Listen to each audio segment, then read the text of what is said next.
This is my risk management video of the Penn State Golf Courses range. As a quick recap, risk management is the process of trying to control financial and personal injury losses from sudden, unforeseen, unusual accidents and intentional torts. The risk management plan was designed to deliver more quality programs through the acronym DIM. This acronym, made up of three letters, D for development, I for implement, and M for manage and measure, help make up the risk management process by helping companies and organizations know what to do in order to control risk, as well as providing an understanding for why the risk management steps are to be followed. Let's go back to the image of the driving range.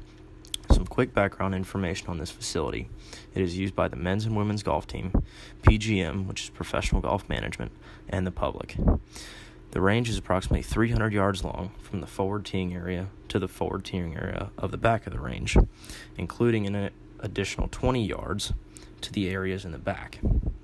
The party at fault for any injuries of risk or injuries is Penn State Athletics, and the type of risk most present at this facility is public liability caused by negligence. There are 4 steps in the risk management cycle, the first being identification. I noticed a risk issue with this facility this past fall when my team was practicing on the back of the range. It was a warm fall day, and people wanted to go hit some balls to enjoy the weather. However, someone on the other side of the range was a little too strong for the length of the range that day and started hitting drivers that were landing mere yards away from us. A few of them even bounced and rolled between a few of my teammates across the deck and up the hill behind us. These shots were accidental and weren't meant to hit us. So when we had someone in the pro shop tell the members on the far side of the range hitting balls to hit less than driver, the problem went away. The second step of this cycle is evaluation. Because these accidental shots weren't meant to go the length of the range or cause potential harm to those on the opposite side, this evaluation is rather simple. The frequency of this event occurring is very small.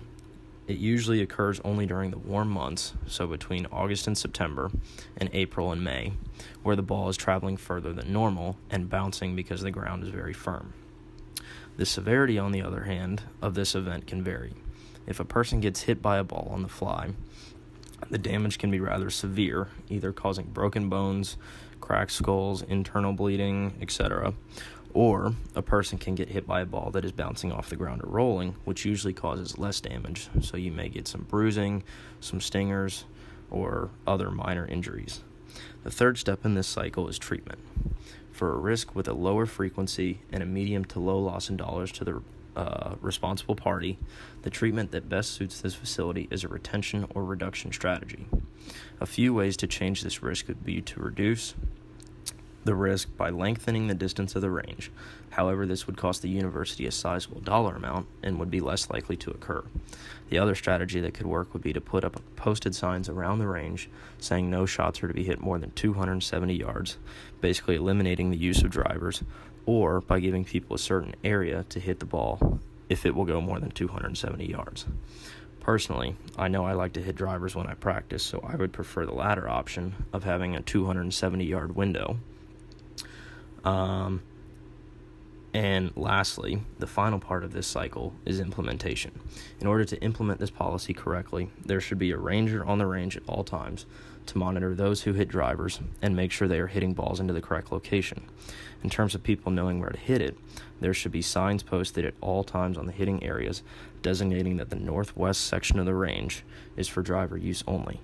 The ranger will report back every few weeks to see if the risk is accidental injury has changed and to see if the old risk has been controlled or if more change is required.